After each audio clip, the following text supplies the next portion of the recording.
Come with us today as we join almost 100 other vehicles to make an electric vehicle trip from London to Brighton, with a smaller group going on to Paris and Geneva. But will we all make it? And what sort of issues will we encounter? That's all just to make it super smooth and super slippery. Exactly, we want it to be absolutely as efficient as it can possibly be. And what efficiency are you going for? Under 200 watt hours per mile. Okay, 5 miles per kilowatt hour. Something like that. We can do better than that, that's great. On the way here, we managed to get about 170. Day one is the usual start at the Westminster School by Buckingham Palace. All the drivers gather together, label up, grab a quick breakfast and prep for the departure.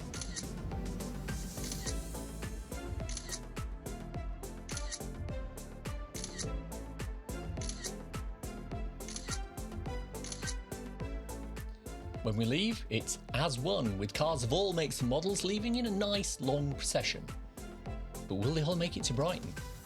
What about Paris and Geneva?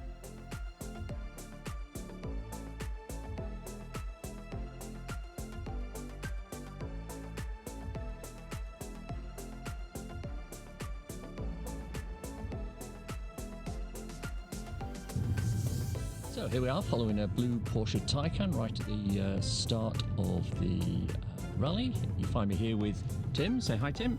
Hello. Hi. And we've just gone over Westminster Bridge. We've just done the obligatory photo shoot, the Kodak moment. Weather a little bit inclement, but the forecast is for some improvement.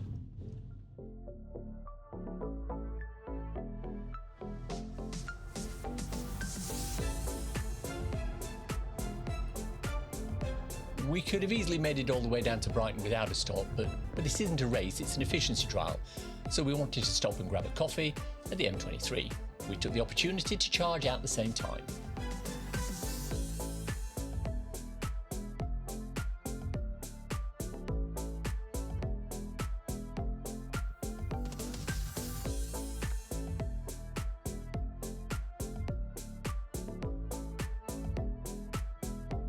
A little over 8 seconds from plug-in to charging on the Tesla supercharger, even with the adapter needed on this old Model S.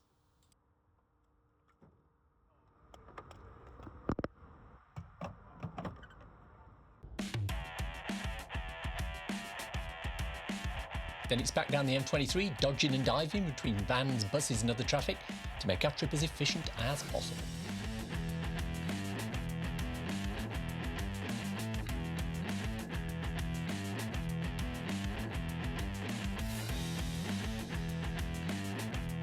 Here's the route we took. Pretty straightforward, following the line on the map.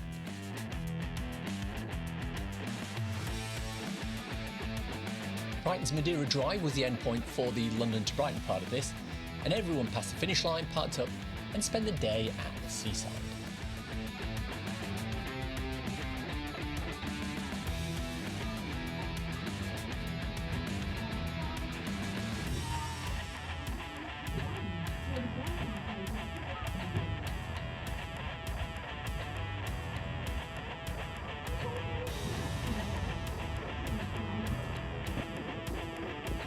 This included weird little cars like the Microlino being driven by Ben McDonald. Oh, Gary, how you doing? Good.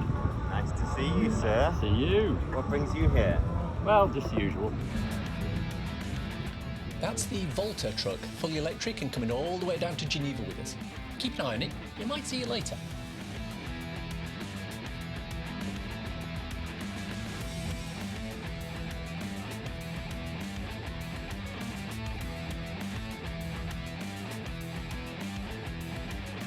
Lots to see here, plenty of stalls on display. For those who didn't quite have the range to make the 60 odd miles down to Brighton without needing a charge, here's the L Charge. It's a diesel generator running off HVO. So here we are, end of stage one. We're here in Brighton. We've got some lovely little wind turbines in the background. What an eyesore. Tim, how do you think it went? Pretty good so far. It was not too difficult traffic-wise. We did pretty well from an efficiency standpoint. Looks like we averaged somewhere between 220 and 240 watt hours per mile. 4 to 5 miles per kilowatt hour. which isn't a bad result for a Tesla Model S that's 6.9 years old.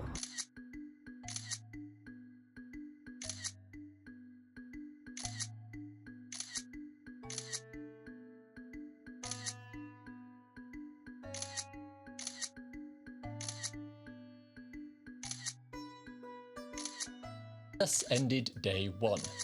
We could have done it without stopping, but we needed to pee, so we took advantage of Pease Pottage, haha, and spent about 18 minutes there.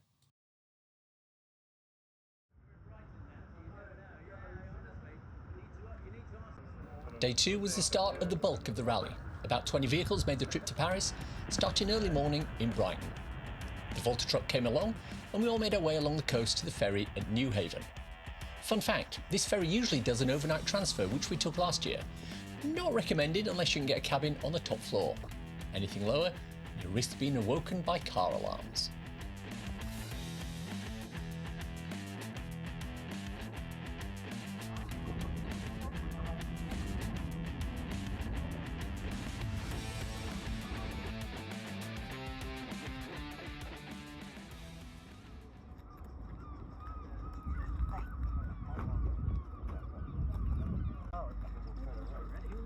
Arriving at Dieppe, we all gathered together to travel en masse down towards Paris. The route was a reasonable 118 miles, easy enough for most cars to do without needing a stop, including ours.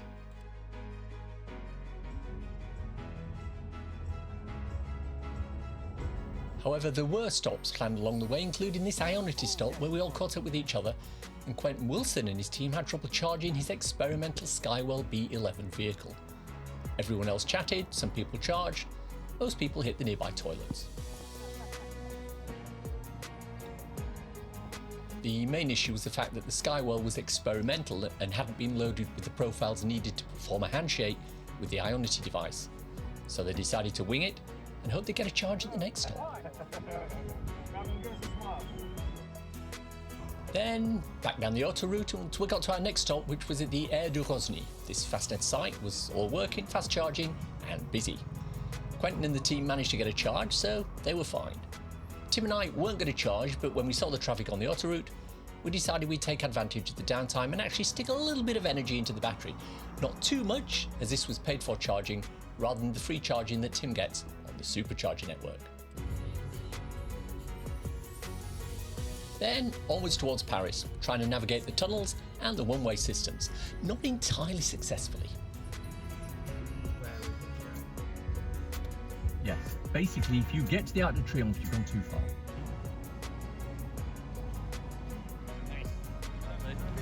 Nope.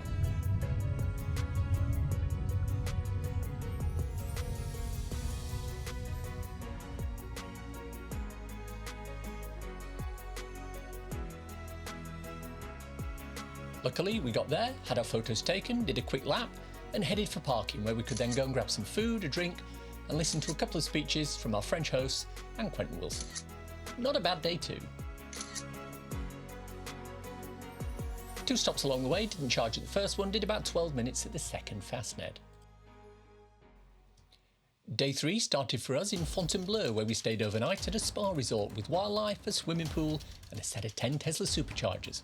The car charged while we were having breakfast, and it was back on the road. The longest stretch of the journey so far today, with a journey of 360 miles to Geneva. France is famous for its nuclear power, but this part of France seemed to be the cradle of wind generation. Everywhere you looked, there were turbines, loads of them. Fantastic.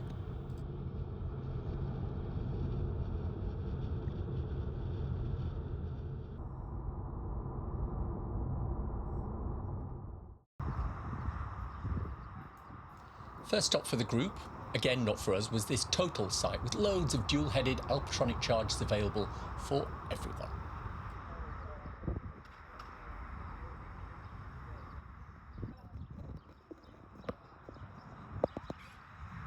There was even a CHAdeMO unit for the Nissan Leaf, which was experiencing rabbit gate issues at this point due to the quite warm weather. Morning!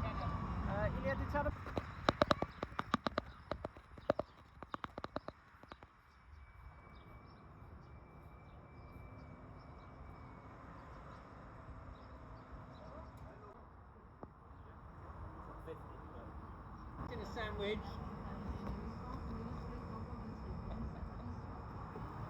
This was also where we met back up with the ZapMap team, who'd taken a completely different route to us in their Cooper Born and arrived via the Channel Tunnel. We'll see them again later.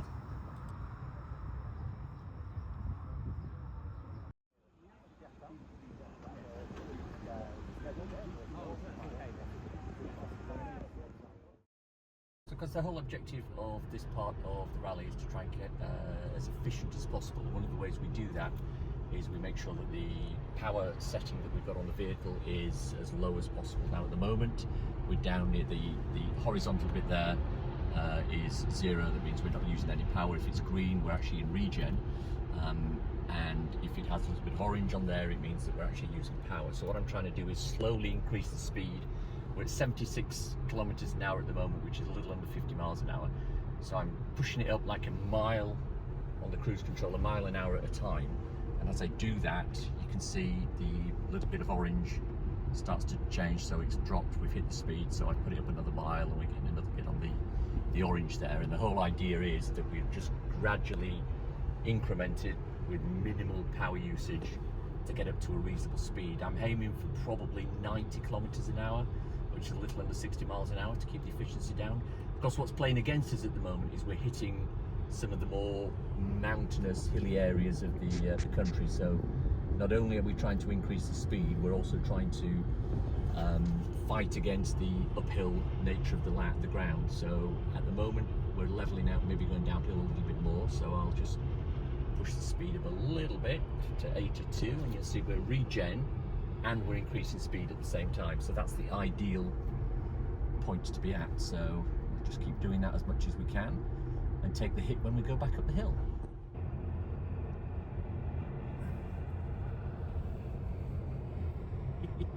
The McLaren was heading with 30 other supercars down to Geneva and on to Monaco, we believe. We made our first stop of the day at Beaune in a rather nondescript Tesla supercharging stop. Not a lot to do here, and we stay for about 30 minutes eating our lunch.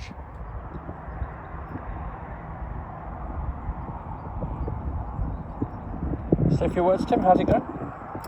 It's going very well. We're stopped to charge at a Tesla supercharger, and we've got about an hour and a bit to go to Geneva. So looking forward to seeing the other participants there.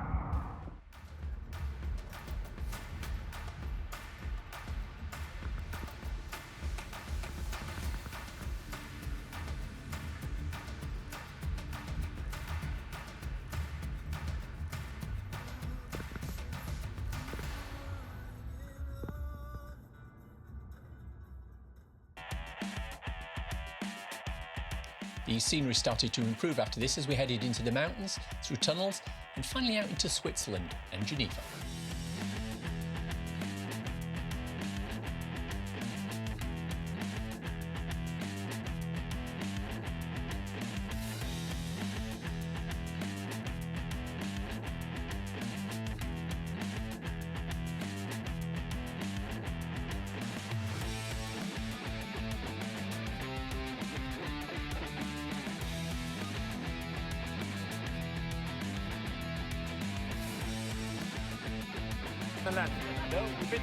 Told you the ZapMap team would turn up again sooner or later. The organiser, Tom, had booked a car park right on the banks of the lake, so we had spectacular views of the fountain and the water. So how did everybody do? Any dropouts? Problems? Well, everybody managed to charge. Nobody had major issues other than the Leaf, which was a known problem. Even the little VW E-Up with a shortish range of everybody turned up only about 30 minutes after we did.